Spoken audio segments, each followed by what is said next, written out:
জাতীয় পার্টি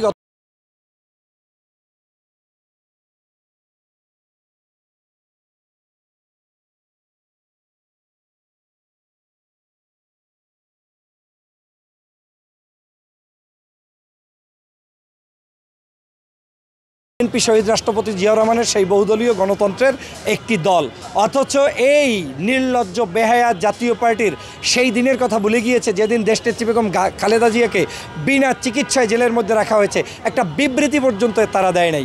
গত 16 বছর পর্যন্ত তারা অন্যায়ভাবে শেখ হাসিনাকে ক্ষমতায় রেখেছে, সেই জায়গায় তাদের মধ্যে একটা অনুশোচনা পর্যন্ত নেই। এমনকি 24-এর নির্বাচনে যখন ভারত থেকে আপনার জিএম কাদের সাহেব বাংলাদেশে এসেছিলেন, তখন জাতি তাকে জিজ্ঞেস করেছিলেন আপনার সাথে কী কথা হয়েছে। উনি বলেছেন আমার সাথে কি কথা হয়েছে সেটা আমি বলতে পারবো না। কেন বলতে পারবো না? ভারতের অনুমোদন ছাড়া।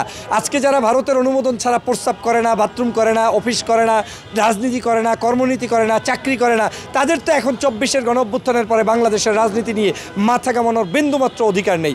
আপনি জানেন যে এই পাটোয়ারি সাহেব আজকে বলছেন যে আমাদেরকে সুযোগ করে দিতে হবে, না হয় গণতন্ত্র ব্যাহত হবে। অথচ 16 বছরের কোনো দিন কি নির্বাচন হয়েছে? 14 নির্বাচন বলেন, 18 নির্বাচন বলেন, 24-এর নির্বাচন বলেন, একটাও সঠিক হয়নি। বিশেষ করে 24 সালের নির্বাচনেও যখন জাতীয় পার্টি গিয়েছে, কিভাবে গিয়েছে আপনি দেখেছেন তো।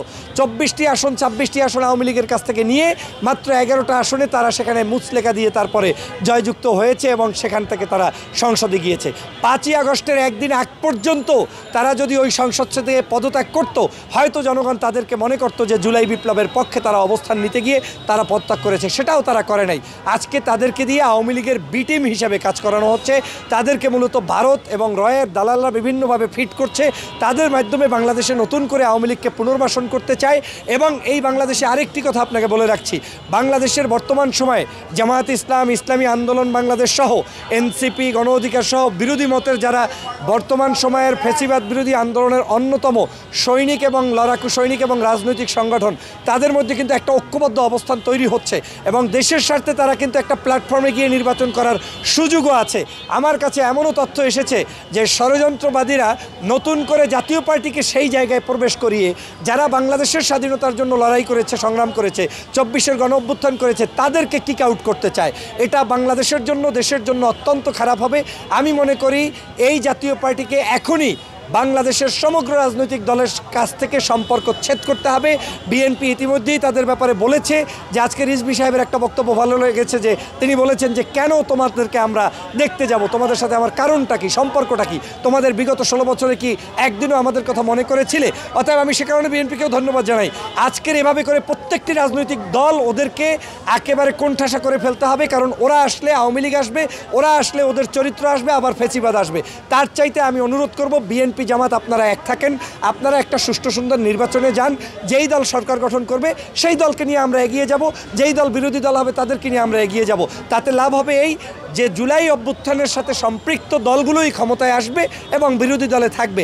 আর যদি সেটা না করেন, ঐক্যবদ্ধ না হন, তাহলে এই আওয়ামী লীগ জাতীয় পার্টির কাঁধে চড়ে বাংলাদেশে প্রবেশ করার চেষ্টা করবে এবং বিভিন্ন জায়গায় হত্যা সন্ত্রাসের লেলি খেলায় আবার মেতে উঠবে।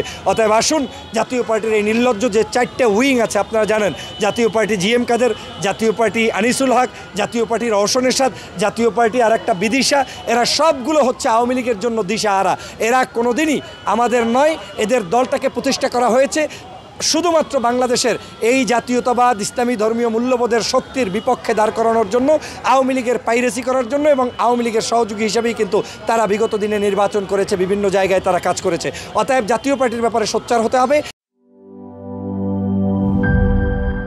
বান্ডেল থাকলে প্রতি সেনমানিতে টাকা বাঁচবে। বিকাশ সেনমানি বান্ডেল কিনে জিতুন প্রতি লেনদেনে।